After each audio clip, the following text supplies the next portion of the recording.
తుఫాను ప్రభావం మూలంగా నల్గొండ జిల్లాలో విస్తారంగా వర్షాలు కురుస్తున్నాయి. ముఖ్యంగా దేవరకొండ, నల్గొండ, మునుగోడు, నకరేకల్ ప్రాంతాలలో ఉదయం నుండి ఎడతెరిపి లేకుండా వర్షం కురుస్తున్నది. ముఖ్యంగా దేవరకొండ మండలంలో ఉన్న గురుకుల పాఠశాల చుట్టూ వర్షపు నీరు చేరుకోవడంతో విద్యార్థులు ఒక్కసారిగా భయాందోళనకు గురయ్యారు. విషయం తెలుసుకున్న జిల్లా కలెక్టర్ ఇలా త్రిపాఠి పాఠశాలకు చేరుకొని విద్యార్థులను తాళ సహాయంతో సురక్షిత ప్రాంతానికి తరలించి వారికి కావాల్సిన ఏర్పాట్లను కూడా చేశారు.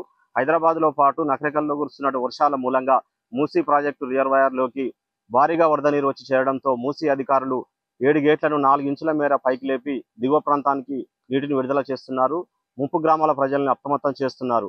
ముఖ్యంగా నల్గొండ జిల్లాలో మొంతా తుఫాను ప్రభావం వలన విస్తారంగా వర్షాలు కురుస్తుండడంతో జిల్లా కలెక్టర్ కార్యాలయంలో టోల్ ఫ్రీ నెంబర్తో పాటు కంట్రోల్ రూమ్ కూడా ఏర్పాటు చేశారు.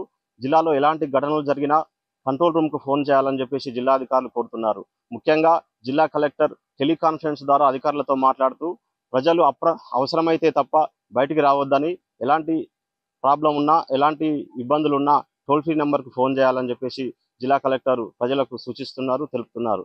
ఇది ఓవరాల్ గా నల్గొండ జిల్లాలో ఉన్న పరిస్థితి. Over to studio. తెలుగులో ఫాస్టెస్ట్ న్యూస్ ఇప్పుడు కొత్త అవతారంలో 5 సెకండ్లోనే పూర్తి వార్తా సమాచారం మీ చేతిలో. సోషల్ మీడియా ట్రెండ్స్ మీ కళ్ళ ముందుకే live TV and voice search options తో ఇప్పుడే డౌన్లోడ్ చేయండి. యాప్ లింక్ డిస్క్రిప్షన్ లో ఉంది.